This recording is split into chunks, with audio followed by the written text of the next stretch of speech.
Good afternoon. I'd like to welcome everybody to Waterfront's quarterly market update and review. My name is Trent Grissom. I'm Director of Business Development at Waterfront Advisors. I'm joined by Chris Harrington, our Chief Investment Officer and Portfolio Manager, and Matt Hekman, Portfolio Manager at Waterfront.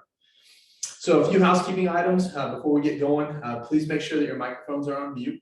If you have specific questions, please type those questions in the chat box, or you can also send those questions to your individual advisors and they'll forward those on, and we'll do our best to get those questions answered or follow up with you afterwards. There will also be a recording of this call. So as we talk today, if you want to go back and review it, we'll make that available for you on Waterfront's website. And then we'll also have a link as well that we can forward if you'd like to share that. With that being said, I'd like to turn it over to Chris. Well, good afternoon, everyone. Certainly a very interesting year in the markets, and let's go over it. I think we're going to start with Matt, and then I will follow up a little later on. All right, if we could go to that first slide. So if I had to use one word to describe the economy on a year-to-date basis, I'd probably describe it as resilient. The number of headwinds that we've faced this year have been pretty elevated, to say the least, many of which you probably are very familiar with. But if you look at economic growth as measured by real GDP, on the chart, you can see we've had a pretty phenomenal run over the last year and a half, 2 years after the recession of 2000 related to COVID. And on the table in the bottom left-hand corner, you can see real GDP on a quarter-over-quarter basis, seasonally adjusted, after slowing from rapid growth in the fourth quarter of 2021, with negative prints on a sequential basis in Q1 of this year of negative 1.6, and then again negative 0.6 in the second quarter of 22, rebounded in the quarter we just completed, September 30th, and was up 2.6%. If you kind of zoom back or zoom out a little bit and look at the year-over-year changes, I think it probably tells a little clearer story. So to the left of those data points, you see the year-over-year readings for those same time periods.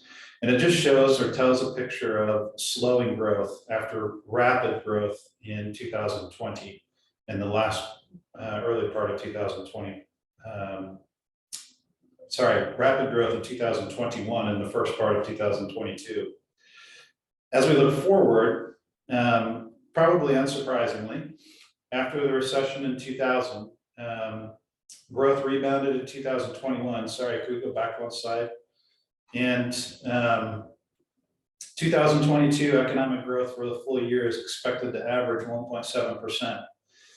I find it interesting that based on a recent survey conducted by Bloomberg of global economists, 2023 is still forecasted to be a positive year, barely positive, but the current consensus forecast, at least based on this survey, is for the quote-unquote soft landing before rebounding into 2024 with a consensus forecast of 1.4% growth in terms of real GDP.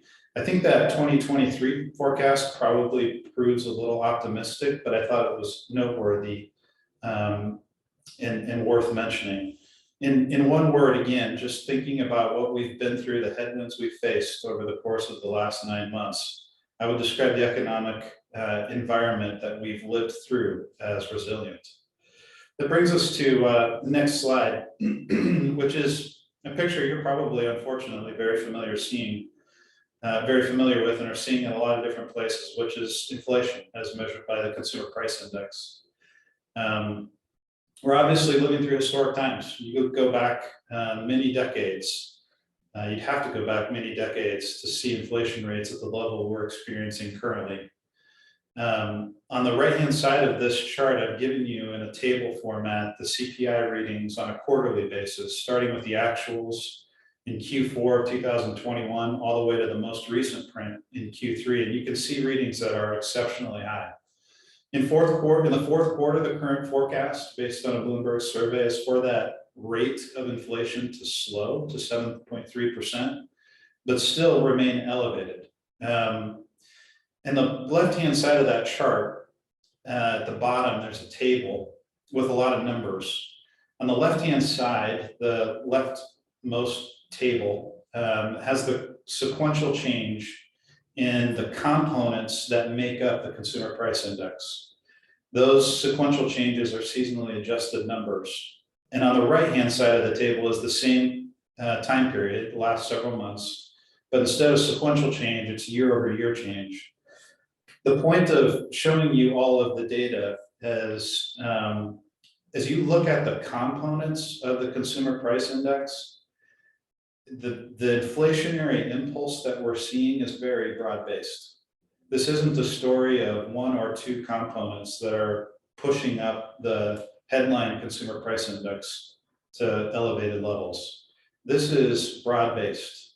It's in deeply cyclical categories like food and energy, but it's also in places like healthcare, in housing, and in rent, in consumer services. There are a number of places in the economy where inflation is being felt in a very meaningful way. And so as I think about the inflationary backdrop and start to think about the forward look, part of my view is shaped by the breadth of the inflationary impulse that we're experiencing currently. Last thing I'd point you to, two things that I'd point you to on this slide is, as you look again at that chart in the upper left-hand corner, that's consumer price index going back many, many years, back to the 1950s. And what you'll observe, or what I point you to as a point of reference, is basically since the late 1960s, the consumer price index averaged slightly above 2.5% every decade in and decade out, until the Great Recession of 2007, 2008. And over the decade that followed, so the 2010s, inflation as measured by CPI has consistently been below that 2.5% threshold, before obviously skyrocketing over the last couple of years. So as we think about the outlook going forward, and I've given you some indication of the consensus in the bottom right-hand corner of this slide, which is year-over-year change in CPI on an annual basis. 2021, CPI averaged 4.7%. The forecast for this year is a highly elevated 8%. The consensus based on a Bloomberg survey of economists, Wall Street economists, for next year is for inflation to decelerate meaningfully, but still for the year remain elevated over 4%, before stepping down to that 2.5% level in 2024. The consistent miss over the course of the last 9 months has been to underestimate the durability or the stickiness of inflation. Unfortunately, I expect that trend to likely continues. And it feeds into the next slide. In response to inflation rates that have been elevated and sticky, central banks around the world are raising interest rates. So again, this is data that you're very familiar with, but we started the year, December 31st of 2021, with a Fed funds rate that was essentially 0.25%. The current consensus is for the Fed funds rate, the upper bound, to end this year, December 31st of 2022 at 4.5%. And this isn't just a US story. This is a global phenomenon. The chart on the right-hand side was put together by JP Morgan. And what it's depicting is the anticipated terminal policy rate. So the rate at which the central banks of each of those regions, from the US to New Zealand, Norway, the EMU, what level of interest rates will the Fed stop raising? You can see on late October 28th, the consensus here in the US was that the Fed was going to raise interest rates to 5% and then be done. On the table on the left-hand side, kind of in the middle of that page, you see the meeting dates that the Federal Reserve has met, and the last one scheduled for this year, which is December 14th. You can see the increases that they've either implemented for the past meetings, or for December 14th, the one that they're expected to initiate, which is a 50 basis point or a 0.5% increase in the Fed funds rate, with a resulting rate of 4.25% to 4.5%. So the current consensus here in the US, based on this survey originally conducted by JP Morgan on October 28th, was that the Fed would raise 2 more times in 2023, or possibly 1 more time, a 50 basis point increase, to take the terminal Fed funds rate at 5%, and then they would quit raising. A survey taken 1 week later, November 4th, added another hike. So the current consensus, market pricing, using market pricing, is for the Fed to raise rates 2 to 3 more times to 5.25% before stopping. Obviously, that level of interest rates is meaningfully different than what we've experienced over the last 40 years, 30 years for sure. And it's a level that's changed dramatically just over the course of the last 10 months. And that's created complications. If you go to the next slide, as you're probably, again, well aware, there's a lot of talk about recession here in the US. I started that first slide emphasizing the fact that much of that talk has been too early. We've been too quick to jump to that conclusion. The economy has proven far more resilient than the consensus forecast, or certainly if you're watching the news, what you hear on a nightly basis. But there are an accumulating array of data points suggesting that the outlook for growth in 2023 is deteriorating rapidly. So at the upper left-hand corner of the slide, I'm showing you the spread between the yield on a 10-year treasury and the yield on a 2-year treasury. It's commonly called the 2s10s curve or spread. And generally in normal times, the yield on a 10-year bond is higher than the yield on a 2-year bond. Outside of periods of significant economic contraction and recession. And as you can see, that relationship has clearly moved into an inverted relationship over the course of the last several months. Essentially, the market is telling the Fed that they're raising rates too fast, too quickly, and they will be cutting in the intermediate term. That's a very consistent, early leading indicator of recession. Historically, it has been a pretty reliable indicator, as you can see on that chart, where the shaded areas indicate that the economy was in recession. This relationship, the 2s10s curve, tends to invert as it is now, roughly 12 to 18 months prior to the onset of recession. The second chart in the middle there, just below the 2s10 spread, is looking at the market interest rate for, or the market premium required for credit. So I've given you the spread that investors require corporations to pay in addition to a risk-free rate or a treasury curve for a similar maturity bond. The first line at the bottom is the red line, is investment grade corporate bonds. So these are higher quality companies, balance sheets typically are not as leveraged. Consumers or investors require less of a premium to lend to those companies. But you can see over the course of the last year, that premium, that risk premium has been increasing. In other words, investors are increasingly cautious and requiring even high quality investment grade rated corporations to pay higher levels of interest. The top line, the blue line, is for high yield companies. And again, the high yield spread has been increasing over the last 9 to 12 months as investors increasingly have grown concerned about the outlook. At the bottom is a survey that the Federal Reserve does of senior loan officers of banks across the US, just asking them to indicate their willingness to lend, and if that willingness to lend is changing. So this survey is a way of capturing how banks are thinking about or how willing they are to extend credit. And what you can see over time is as banks become more cautious about the outlook, they pull back on their willingness to lend to consumers and to corporates. And that typically coincides with a recession. The most recent data point just published in the last week shows that the senior loan officer survey ticked pretty meaningfully higher in that banks are being much more cautious about extending credit. Lastly, if you look at the right-hand side of the chart, there are many different parts of our economy here in the US. One significant part is manufacturing.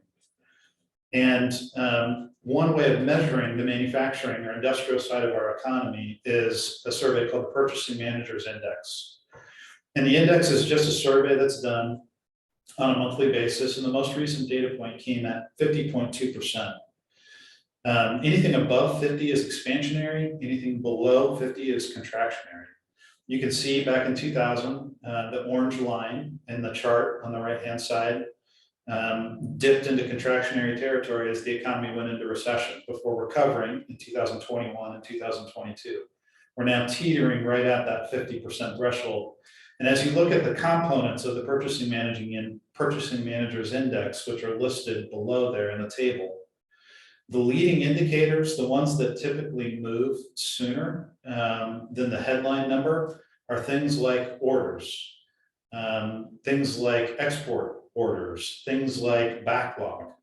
And those indicators, those readings are solidly below 50, each one of them, suggesting that more than likely over the course of the next several months, the PMI, that headline number, which is today 50.2, is likely to pull back further. The point of all of these slides really are just to show you that there is an accumulating weight of evidence suggesting that the economic outlook for 2023 continues to deteriorate. If we can get to the next slide. So in light of that, what are we doing? And what does it mean for what you ought to be doing? And some of this, Trent's going to talk on a little bit, is unique to your situation. But as I think about how I position the Waterfront Balanced and Waterfront Equity portfolios here, there are a couple of things that I'm doing. And I would say two things I would emphasize. The first is being very careful to manage and monitor the risk profile of the portfolios that I manage, making sure that I'm not too overly exposed in one direction or another.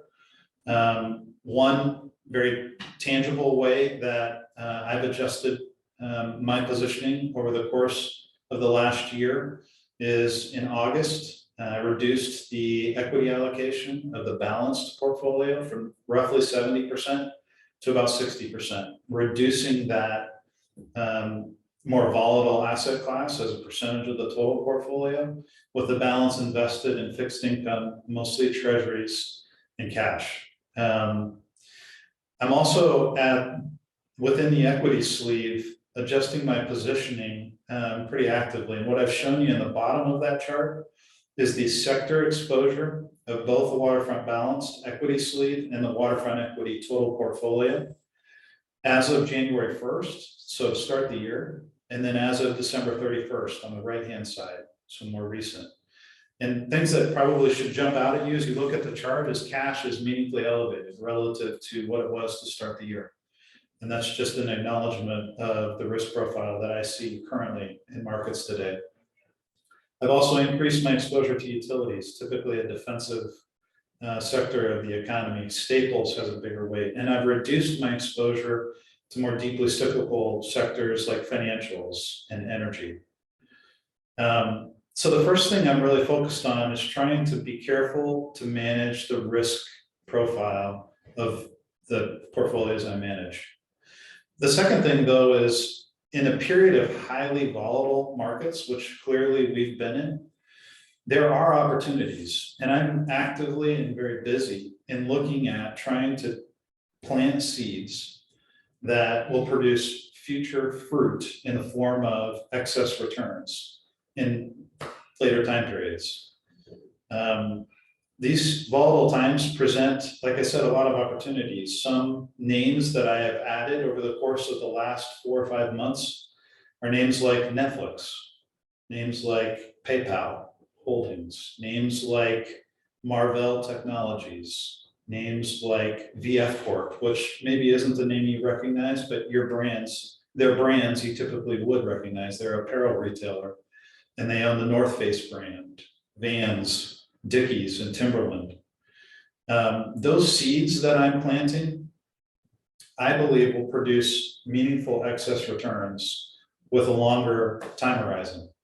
And so as I think about both managing risk and ensuring or trying to avoid big downside, while at the same time actively planting seeds today, finding attractive investment opportunities that will drive relative performance, meaningful positive relative performance over the course of the next couple of years, that's where my focus is, and I continue to find compelling ideas and look to meaningfully add to those ideas as they present themselves over the course of the next couple of months. So I'll stop there and turn it over to Chris. Thanks, Matt. All right, well, let's get into a discussion on interest rates. What we have going on in 2022 is unprecedented. We've gone from 0% Fed funds rate to upper bound of 4%. Most people are projecting we're going above 5% in early 2023. Talking 400 to 500 basis point increases in 1 year, roughly 1 year time frame. What I'm showing here with these charts is you can see the late 70s. We can go back in history. We all know that Greenspan during the 2000s was extremely gradual. He did get up to about 5% on the Fed funds rate before the housing collapse and the Great Recession. But he did it in very measured steps, 25 bips at a time. You can go back into the 1990s. They did raise interest rates. There was a series of about 300 basis points. They were pretty gradual. It was just a stretch where it was a little bit quick, but 300 is not 400 or 500. And you go back into the 70s, the late 70s, when inflation was rampant. Last time inflation was worse than it is now. From 76 to 78, you had this very gradual increase in interest rates. Now there was a shallow recession, and then what this chart on the left is showing you, there actually was a really sharp rise in interest rates as you get into right around 1980. But still, most of the time in history, we've seen pretty gradual approach to interest rate increases. This Fed was way too slow to stop quantitative easing, and then they just reversed 180 degrees, and they are raising very quick. That's a little bit concerning because it's a shock. It's a big shock to the economy, to the financial sector. When you look at the chart on the right here, I'm showing total public and private debt to GDP. Well, you could go back to the late 1970s. The debt in our economy was far, far lower than it is today. And so what does that mean? It means that you can service higher interest rates. Your ability to pay off higher interest rate loans is better when your debt load is lower. With our debt load currently in the economy, the ability to service higher interest rate loans is definitely more challenged. It's a more difficult environment. That's why higher interest rates in a high debt environment can lead to some real stress. Now, when we talk about the pockets of where debt is, obviously the government is pushing 30 trillion. It's a large debt load. The budget's actually been pretty good this year, so there's one positive nugget there. Consumers are in better shape than in the late 2000s, but they're still not in great shape. I mean, the debt to income levels are still elevated compared to historically. So interest rates could challenge that sector, and certainly the corporate sector. There are pockets of the corporate sector where there's a lot of leverage. And as these high interest rates filter into the economy and the borrowings that take place, there should be some concern. Specific to the banking sector, I just picked mortgages here to show one of the dynamics playing out. So just taking a step back, I'll ask a rhetorical question. How many of you out there have an excess savings in your bank account paying you close to 0%? It's probably a lot of you. Meanwhile, you can get 1-year treasury rates at close to 4.7%. You know, a treasury is government guaranteed, extremely liquid. You could sell it, have the money in your account wired to your bank account in a matter of days. So there's that dynamic out there where the banking sector is trying to hang on to paying deposits, paying you nothing for your deposits, but the smart money is actually taking their money from the deposit base and shifting it to brokerage, places that can buy 1-year treasuries or maybe even a 1-year CD sometimes makes sense. but treasuries make a lot of sense. So there's that dynamic is playing out in the banking sector. The good thing for the banking sector is a lot of them have excess reserves, so they really don't mind if they lose some of these deposits. And some of them hedge. Some of the bigger banks are pretty sophisticated, so they hedge for this type of dynamic. Others are a little more exposed, and you see, it's okay when you lose a little bit of deposits. But if you start losing a lot of deposits, as those deposits go to higher yielding places like 1-year treasuries, as I alluded to, it creates a little bit of stress. And there's a lot of uncertainty in the banking sector. Historically, mortgage rates have been about, the 30-year mortgage has been about 100 to 150 basis points greater than the 10-year treasury rate. Right now, we're looking at 30-year mortgage rates that are 300 basis points greater than the 10-year treasury. That's a huge spread. Why is that happening? Well, Matt said earlier that sort of loan conditions have started to roll over for banks. They're pretty uncertain. It's a pretty uncertain time. They don't know where the terminal rate is going to be for Fed funds. When is the Fed going to stop? They are reluctant to add assets to their balance sheet in this uncertain environment. And for some of them, if you are actually losing deposits and you lose enough of them, well, you either have to buy deposits at an expensive rate or actually sell assets.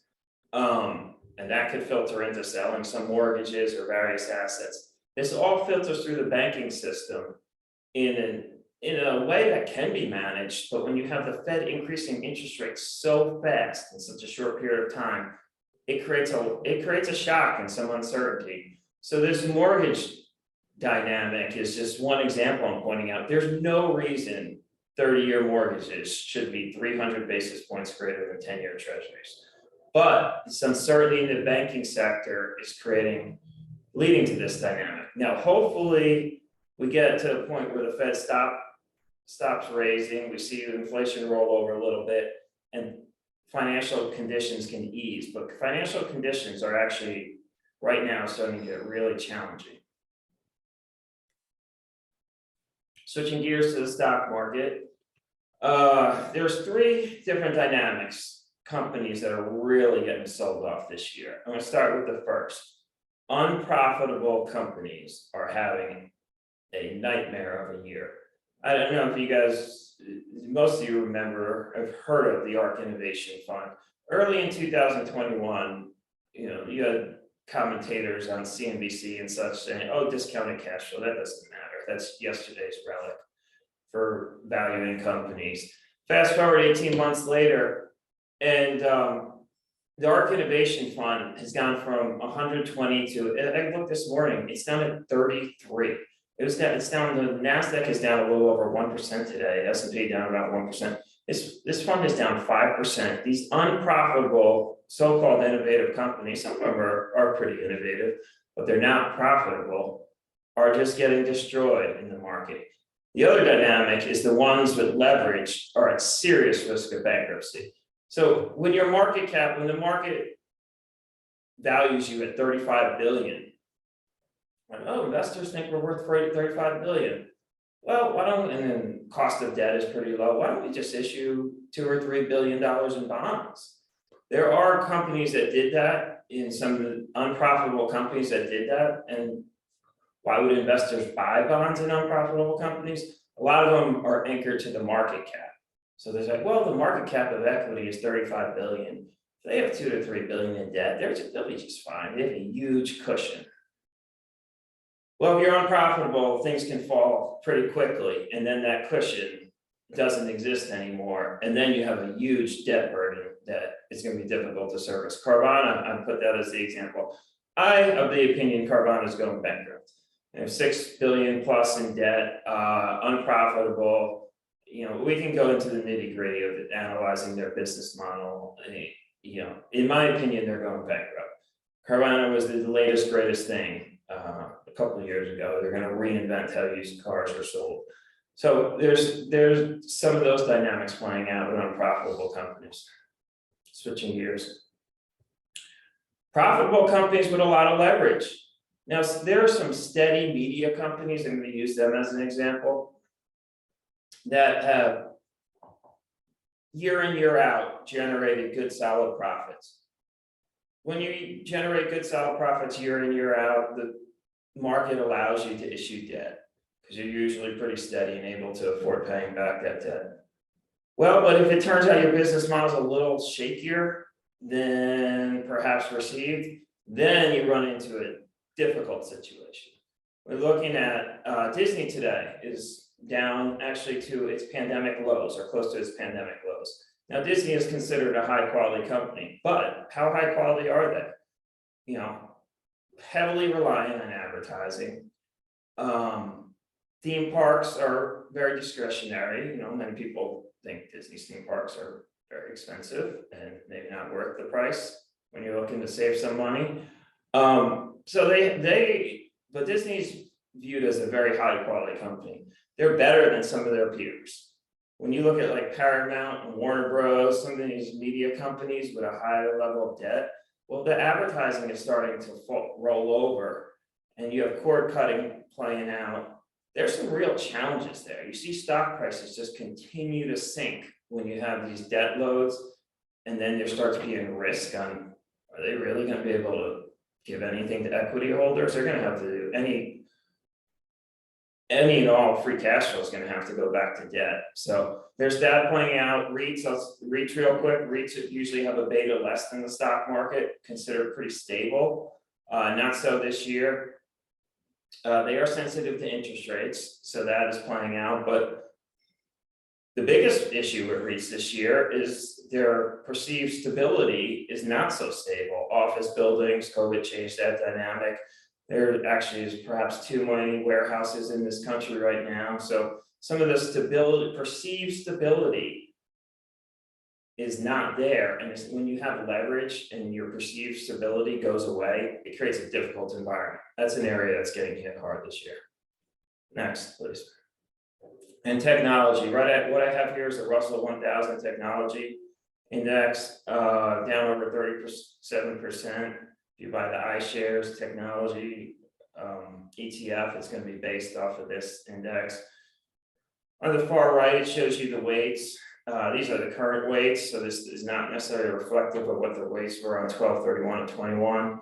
Apple and Microsoft still dominate. Alphabet actually gets split into two, but it has a high weighting as well when you have the two.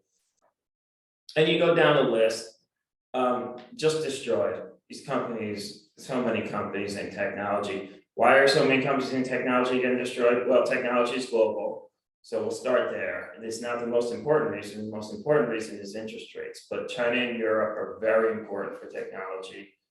Well, Matt had talked about the resilience of our economy, and Europe is actually proven to be a little bit resilient. China's economy is in terrible shape, and most people are projecting Europe to roll over, and they are rolling over a little bit, even though they're perhaps a little more resilient than otherwise would have been thought. So you have this global dynamic playing out in technology. It's impacting a lot of them. Biggest thing is higher interest rates, though. They have expensive valuations, all of them, very expensive valuations that could be justified when interest rates are, 1.5% to 2%. Now, when you have treasury rates, over 4%, corporate bond rates around 6%, high quality corporate bond rates around 6%. It's the PE ratio has to come down. Next slide. The global financial conditions, the dollar matters a lot. The dollar has been very strong this year. Part of the reason is the biggest reason is the Fed raising interest rates. And what's interesting is 10-year inflation break-evens, the financial markets are saying 10 years, inflation rate over the next 10 years is going to be 2.5%. Well, 10-year treasury today is about 4.1%. So the spread between what the market says inflation is going to be for 10 years at 2.5% and the market at 4.1%, that's 160 basis points. That's a solid positive real yield.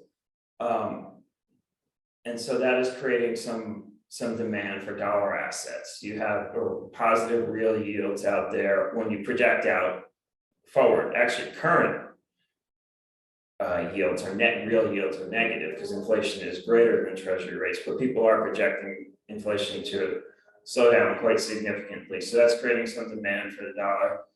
International markets, it creates some stress, especially when you have dollar funding, and that is in play with some emerging markets, emerging market bonds.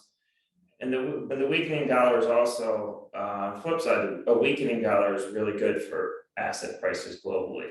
So we saw a little bit of weakening in the past week in the stock market, and we saw a rally. So currency definitely impacts the markets.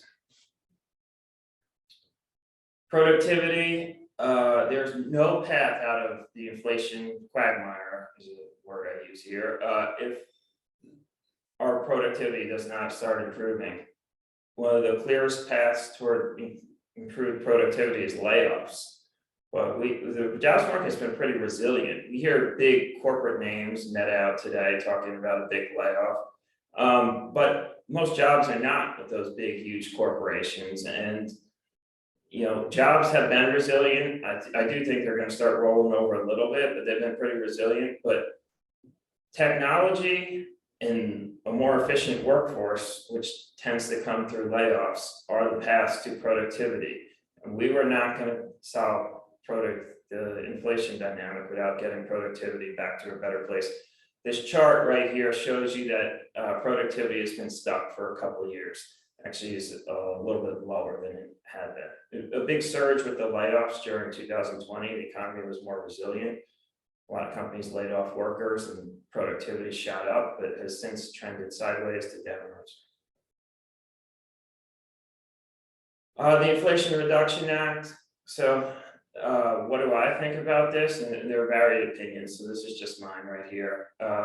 Prescription drug reform will be meaningful, but it doesn't start till 2025.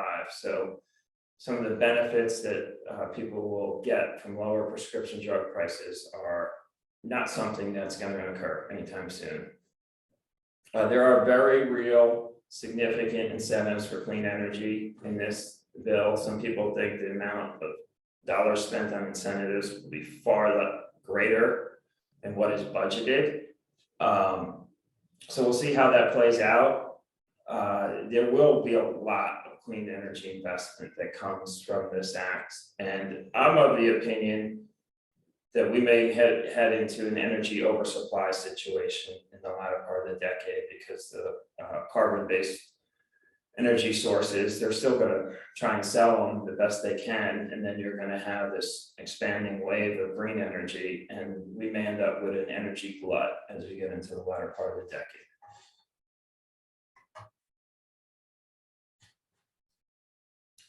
So with that, we'd like to go ahead and open it up to questions. Jonathan, have we had any put in the chat box? Yeah, we've got a couple.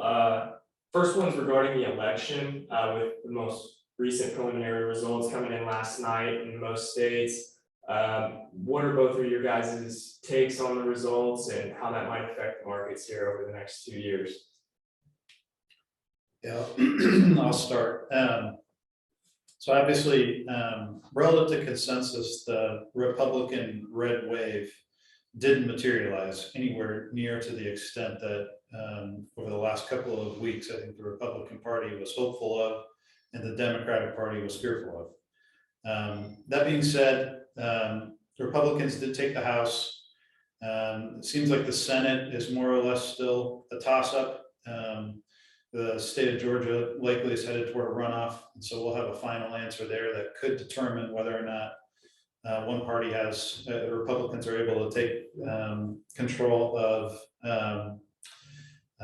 the Senate. So as I think about what that means for the outlook going forward, a split government is generally positive for risk assets, and the very simple reason is when one party has control of both the legislative and the executive branch of the government, their ability to push through their agenda is elevated. They've got the votes to do so.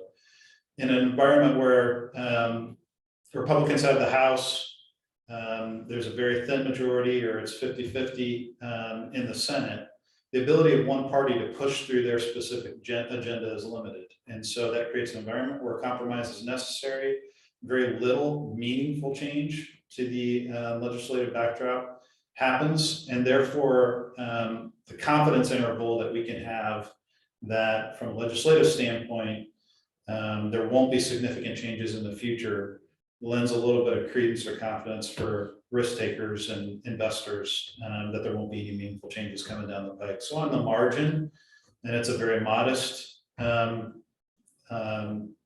but on the margin, the split government is a positive for risk assets. Chris, anything to add?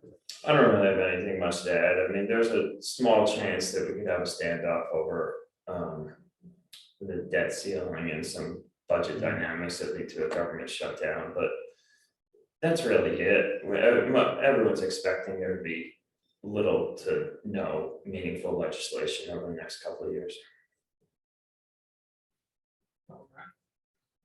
For Chris, Matt had touched on his WEWE updates so far this year. Is there anything in particular you're looking at, especially given the unique nature of your strategy and ability to invest in high yield bonds? Yes, well, I am looking at high yield bonds. Made a couple purchases.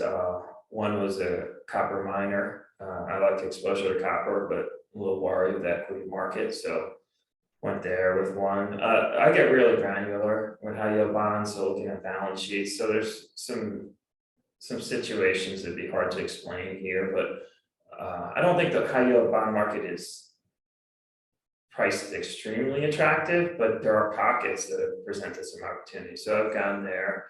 Some trends and sales around positions held, not a whole lot of new positions, a couple small position actually just recently in Alibaba. So true to its name, opportunistic. We'll see if it's a poor opportunistic trade, but it opened a small position in Alibaba as it has gone below its IPO price, and it's not just because it's down a lot. There's a thought process there. So but that was actually a very honest trade. Then we had a question regarding our fund-based strategies, the mutual fund and ETFs. We have had a significant international exposure, and you had mentioned that Europe and China were showing some weakness. Is that still the plan moving forward into 2023 to maintain international exposure, or how are you looking at allocating globally? Yes, the plan is to maintain that international exposure for a couple of reasons. One, the valuation discount you get for international stocks is meaningful. It's not just a little bit, it's pretty significant. Now you don't just buy based on valuation. China has some real economic concerns, but China is only one portion of emerging markets. The broader thing you need to look at when you allocate to international is really Europe. Europe and Japan is very important as well. I am a little more optimistic on Europe than most, and you have to make the assessment. Is the energy crisis they're in right now, is that priced in? So it was a forward-looking exercise. I think things are going to turn out to be okay as we get through this winter in Europe. Their economy is actually pretty resilient. And that we've seen European asset prices rally here recently as sort of some of that is filtering into the market. It's all about energy prices in Europe. And I think if you look beyond sort of the near-term pain, there's plans in place to improve the situation. It just takes time. You can't solve a shock like Russia cutting off all the energy supplies. You can't solve it immediately, but they're working fast and furiously to solve it. And once energy is sort of not the primary focus, I think European assets can rally. Okay, last question here. Pretty common question I get, especially from the millennial clients, with regarding housing affordability. You had mentioned mortgage rates are up over 7%. Are you seeing potential crack in housing prices to where non-homeowners may finally get an opportunity for some relief? Or do you see the housing market continuing to at least tread water with interest rates where they're at? I'll start there. And let Chris finish it out. It's clear that the affordability issue is a very real issue for our housing market here in the US, and mortgage rates at 7% make it prohibitively expensive for many first-time buyers in particular to afford a home. And the impact of higher interest rates has the perverse impact, unfortunately, for this specific problem of disincentivizing new home construction, which we're seeing happen, which doesn't help the supply and demand imbalance that we've been in the middle of for some period of time. And so I do think house prices have been and will continue to correct downward, but I don't expect a meaningful crack, and nothing like 07 and 08, in large part because the vacancy rate, the available homes for sale in the market, particularly for new home buyers, that first home purchase, isn't sufficient for the demand that's here today and likely to be coming in future time periods. I largely agree. I think home prices are going to fall, maybe 10% or so, but a collapse I'm not seeing right now. What I think can happen is you get home prices falling 10% as we get into 2023, and you also get financial conditions from mortgages improving a lot to where you can get mortgages back down around 5.5% or maybe even 5%. And so you'll have lower home prices, but just as important, you'll be able to finance that at not such a ridiculous rate. So I think things are going to improve a lot as we get into 2023, but we got to go through a little bit of a difficult period. Perfect. Well, thank you both for the information you provided. Obviously, this is a 30,000-foot view of the overall economy. We talked about a lot of different things today, whether it was interest rates or inflation or different strategies, whether it was the separately managed accounts or there's other strategies like dividend income or ETFs. And so if you have specific questions about your portfolio, this is an excellent time to reach out to your advisor, ask those specific questions. One of the things that you heard consistently was there's a lot of different moving pieces right now. There are opportunities in the market right now to make money. And these are times where you typically take advantage of those situations. So if you have specific questions, if you have additional questions, please send those to your individual advisors. But thank you for taking time and joining us today. And we hope you have a great rest of your afternoon.